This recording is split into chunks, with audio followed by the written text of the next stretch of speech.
everybody, welcome back to my YouTube channel and welcome to today's video, which is a really exciting one because I'm joined today by my lovely partner Rhys. Hello. And our little surprise, which we will introduce you to in a bit. So you still don't know if it's a girl or a boy at the minute. It wasn't a surprise, just so you know. What, the baby? Yeah, we knew it was coming. Well, yeah. You may or may not know that the birth I was hoping for was going to be a vbac, which is vaginal birth after cesarean. I've had 2 previous cesareans, so I was hoping for a vbac this time round. Okay, the beginning of our story started about a week or so before baby was actually born, where I had multiple stretch and sweeps to try and get me into labour before I hit 40 weeks, and that actually started at 38 weeks. Well, didn't actually work. A lot of pain was endured by myself for these stretch and sweeps, but this baby, our little baby here, was born on Sunday. Was born 39 plus 6, so I was basically starting my 40th week, so it was near enough on its due date. I hate saying it because I feel like because I want it to be a surprise at the end what the baby's gender is. I'm just going to refer to baby as either baby or it, which sounds really awful, but you're okay with that? I'll mess it up probably. No, we'll just re-record that bit.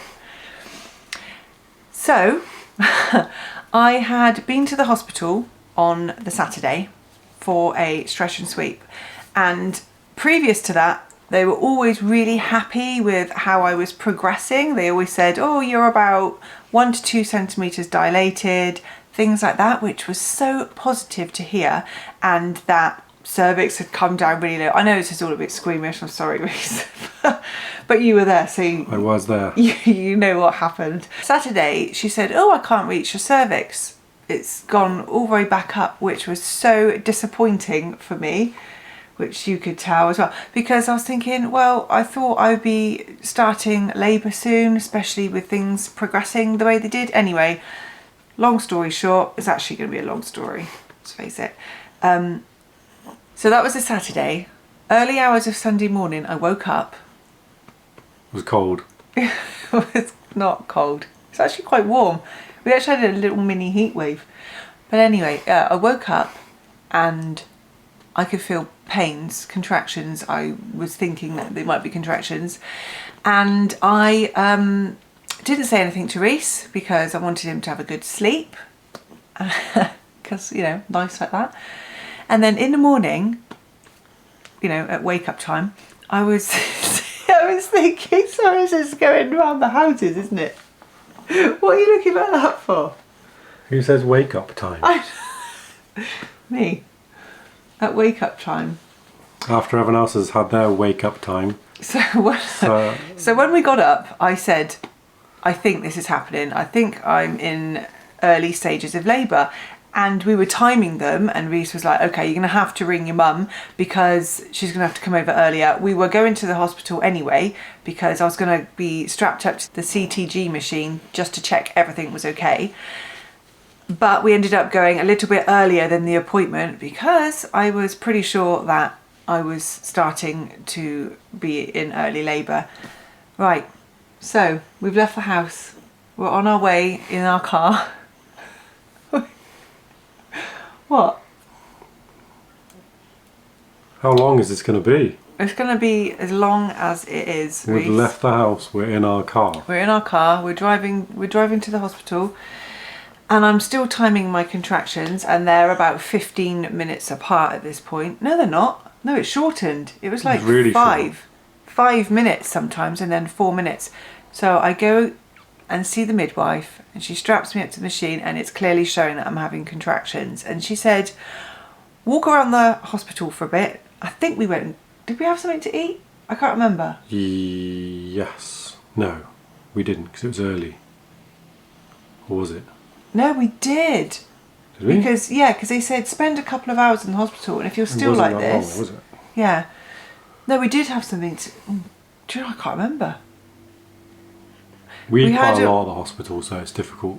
Yeah, we seem to be there pinpoint. a lot. So we walked around for a bit, yeah, and then I come back to the day assessment unit and I spoke to her and she said, okay, go straight over to the delivery suite. I was given a room to just relax in, and I was given a midwife, and she was lovely. She came over and she spoke to me, trying to find out exactly what was going on. And at this point I knew that things were starting to really take a bit of a drastic shift. The pain was really upping itself, and I was thinking, can they not see that I'm in pain? Because I need some pain relief. And after a while I said to her, can I have some pain relief, some gas and air? And she said, oh, I need to see how far along you are first. So I think it was at that point where things started to take a slight shift. So the excitement kind of shifted slightly.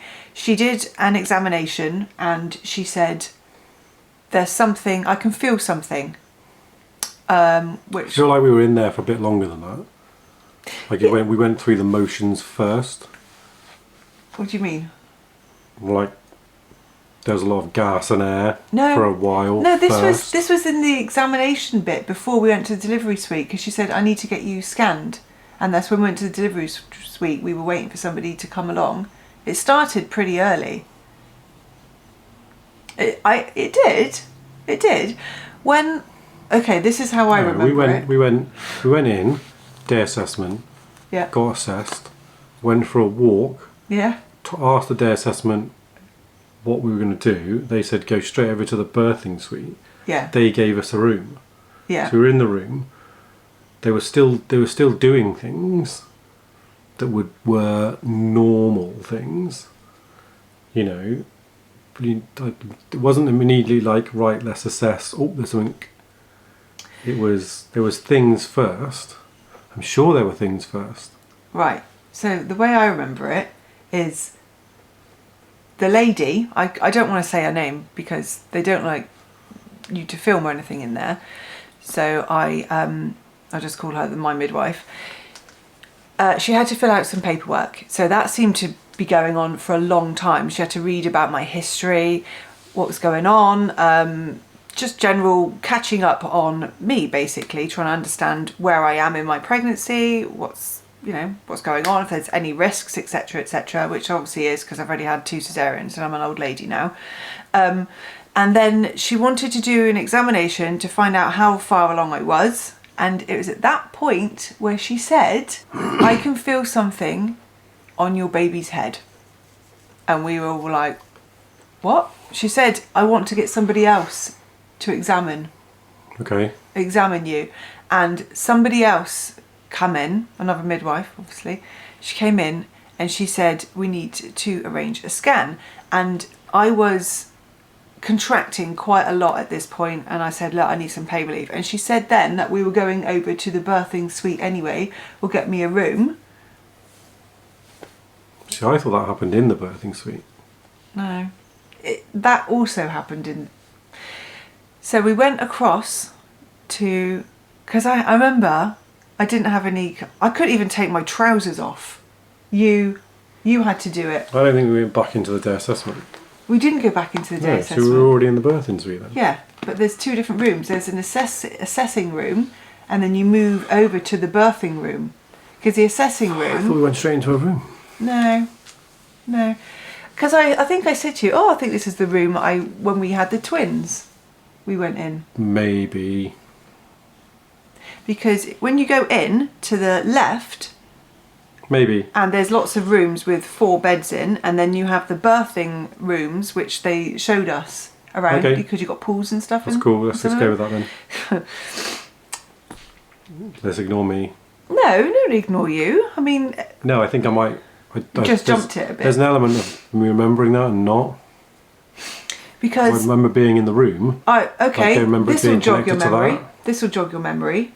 When we were in Bath birthing suite, when I was given my bed to be assessed on, you raised the bed up for me and I was holding onto the end and said, this is a really good height. And I was breathing through my contractions, holding onto the end of the bed. and we were sat by a window, and I said, "Oh, are we Yeah, I by the remember- car park?"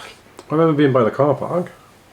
Yeah, so I was holding on to the end of the bed, going through my contractions, and I remember I needed to go to the loo, and when I come back, the midwife was Right, there cool. as well. Anyway, Right on. when she wanted to assess me at that point, I literally couldn't get my trousers off, and I remember saying to you, "You just have to pull them off. It's my leggings. You'll just have to do it. Just pull them off." And I'm pretty sure you and the midwife were trying to pull my leggings off because my contractions seemed to be coming so close. And I couldn't do anything. I literally just couldn't move. So then they assessed me and said, "I think I could feel something on the baby's head." I'm thinking, well, what can you feel on the baby's head? Surely you can just feel the baby's head. Well, yeah, and then we moved over to one of the birthing rooms, and I wrapped around me, I think it was one of the big giant pads they put on the bed, because there's no way I was going to get my trousers back on. I remember the room when we walked in. It was the other way. It was the same way round as when we had George. The bed was that side. And it had a bath in it as well. Obviously, I think they all have baths in it. Do you remember the room? I think people are bored now. Thanks. I think we just need to get to it. Well, this is it. This is the story. This is I the don't story. care whether it's what room layout is. No, I'm trying to help jog your memory. Don't worry, me. I've already decided that I've got it wrong Right, okay. You're saying I'm right? this time. She brings me some gas in it. I remember that. And then the lunch lady, because I'd ordered some food, she brought my dinner in to me, and they were like, "Oh, we weren't actually going to let you have it. Do you remember?" And I had Yeah. sprouts. 'Cause Right. you might need an anaesthetic. Yes. Anyway, so there I am, puffing away on the gas net, and then in comes this guy, and he is actually going to scam me, isn't he? So they're going to try and figure out what is on top of the baby's head, what it is. And first of all, they thought that it could be a mini placenta, which was the strangest thing I've ever heard. Do you remember that? Mm-hmm. She said it could be a mini placenta, which would have meant that the baby would have been a twin at some point, and that was just its placenta. It wasn't that. What came next was really, really scary and proper upsetting. They found out that the baby had a cord prolapse, so its cord was hanging down below its head, and luckily at that point my waters hadn't gone. So what they did was they explained to us, if my waters go, the baby's in then serious trouble. If the cold gets to the cord, it will stop working and the baby wouldn't get any oxygen. And unfortunately, after a lot of tears and trying to get my head around it, we had to go for an emergency cesarean, which has been horrible, because that is the opposite of what I wanted to happen. Obviously, we know that we had no other choice, and obviously we needed our baby to survive. So made that decision, and it all happened pretty quickly, didn't it? Yeah, I'd say it was pretty tough for us because we'd gone through a lengthy process of trying to have a natural or a normal birth, and it seemed like it was happening. Yeah, didn't everything was going And then really well. I don't want to say it's difficult for the partner or whoever's in there as well. You and me, having had these discussions where it's like very important to have a normal birth again, to the point of where Rebecca is out of it a lot of the time, in pain a lot of the time, and then having someone effectively tell you that it's going to be a cesarean, like whether you like it or not, in a way. Not that it was pushed upon us or anything like that. I'm not saying that, but it was upsetting. Is a light word, I think. Very emotional, wasn't it, at that time? And I think they could tell that, and it was just, you kind of knew they brought paperwork in when they were explaining things to us, and as soon as you see the paperwork, it's like, right, that's a consent form for something. So it's like, they know what's going to happen. They just need to get us there, I think. I remember saying to you, "What do?" And you went, "We either have a cesarean now or in 2 hours, because we have..." So It was yeah. I mean, choice. Anyway, it's a tricky situation. Yeah, the cord is below the baby's head. So there was no way around it. There was two things that they said. Either if my waters break and the cold air touches the cord, then it won't work. The cord wouldn't work. And the other issue is when the baby is coming down, its cord would be stuck between my pelvis and the baby's head, and it would just press together, and then it just wouldn't work. So yeah, like Rhys was saying, it was just totally taken out of our hands, and that was just so upsetting because we had no choice. I mean, we could have just ignored them and tried for a VBAC. Big risk. That would have been horrendous because, you know, the chances of the baby surviving that are very, very small. And they said that having a baby with a cord prolapse is really rare. And I thought, yeah, trust that Typical. to happen to us. Yeah, so off we go. Off, I'm on the bed. I remember I was sat up on the bed shouting my head off in pain with my gas and air holding onto it, being wheeled through the corridors, and then we're in the next delivery suite, which is obviously the operating theatre, and it was just too familiar for me. Sat there on the bed. I remember I was just crying, just sat there thinking, this is just horrible. Everything about it is horrible. The fact that we could, if my waters break, we'll lose our baby. I'm having to have another cesarean. It's another major operation. It's just so scary. Oh God. And I remember you texting my mum and dad and Summer, and Summer said, poor mum, didn't she? Yeah, it was rushed, so my text was simply going for a cesarean. See, I don't know what you wrote. Yeah. And then Summer just replied, poor mum. God, I'm trying to stop myself from crying right now, because once I start, that will be it. I won't be able to stop.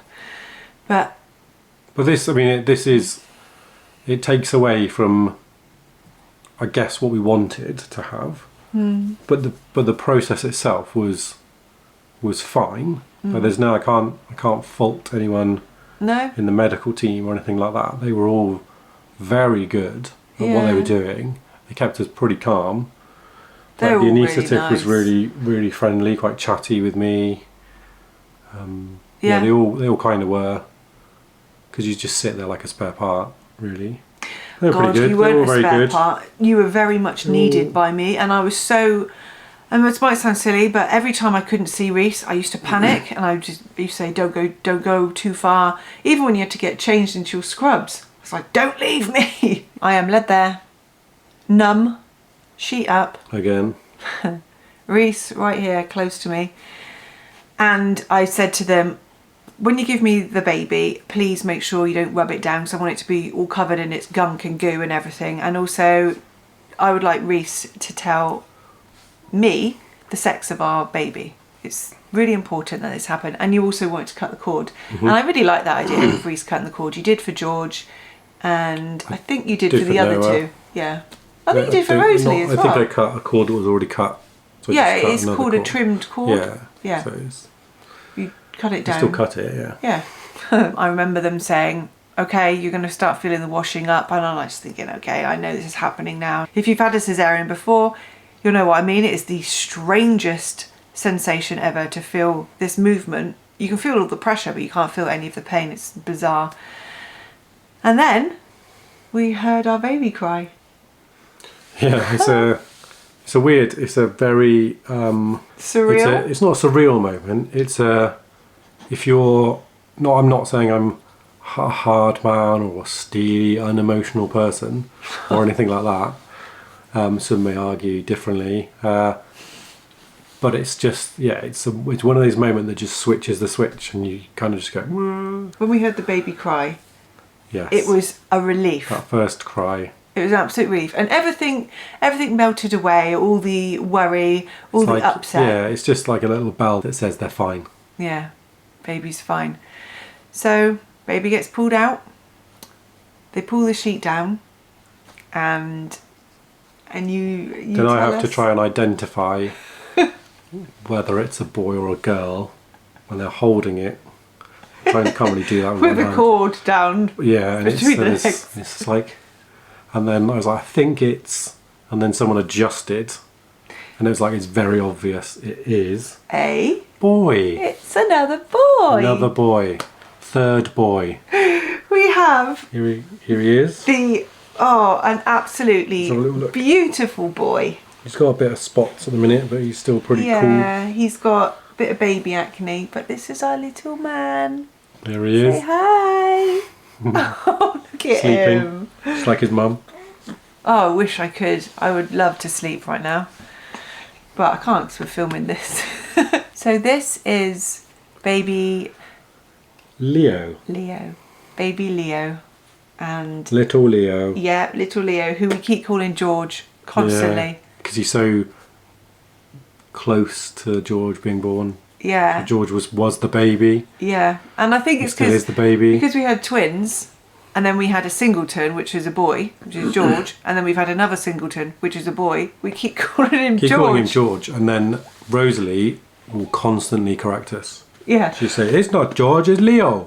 Well, what's funny is when we brought him home, she kept calling him Chloe, which was baby Chloe. It's like, no, Rosalie, it's baby Leo. And I think she was telling people at nursery that baby was called they didn't know. Chloe. Yeah, so that's our birth and birth story. Sounds pretty simple. It's quite a roller coaster of emotion, which started out very calm, I thought. Like going to hospital, Oh God, calm. it just seemed so perfect. I laboured at home. I went into labour at home. I did some labouring at home. I went to the hospital. We wandered around. My labour progressed. It was great.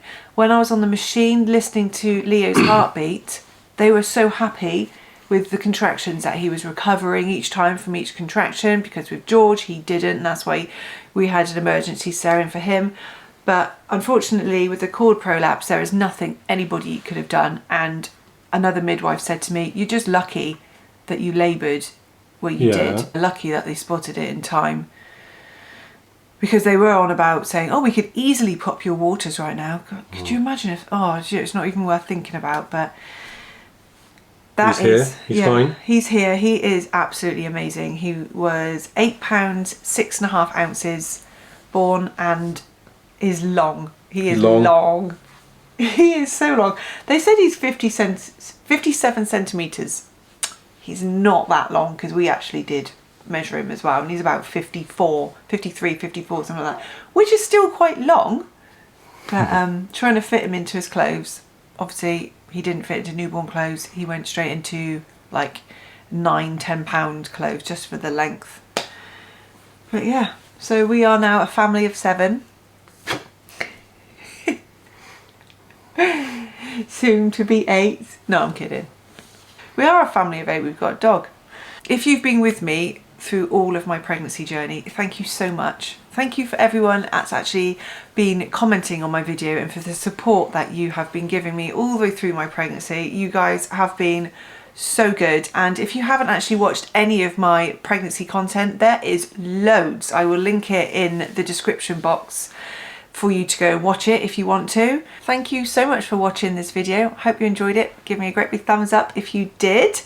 And what's that? Weaver. Surname. If you haven't subscribed, I would love it if you did subscribe and join in with all of this content. And anyway, I feel like I should say that I'm not this boring. You're not boring. Or dull. And if you want more with me in it, let me know. Yeah, if you want to see more of Rhys. Or if you want less of me, also let us know. Don't be daft. Yeah, let us know either way in the comments section. But I could give you a day in the life of me if you want. Yeah, more Rhys. That'd be fun, wouldn't it? We should do day in the life. Let's do that. You'll go, I wonder what Rebecca does. Don't listen to him. Right. She'll cut that out. Might do. Anyway, thank you so much for watching, and or maybe we, will see you in the next one. Take care. Have a lovely week. Bye. And bye. Bye from Leo. Bye from little Leo. I don't know, can you see Leo? Yeah, a little bit. Leo, say bye. Say bye, everybody. Look at his head size. Bye. I know, he's so tiny. And people say I had a small head. You haven't got a small head. He's a newborn baby. Bye. Bye.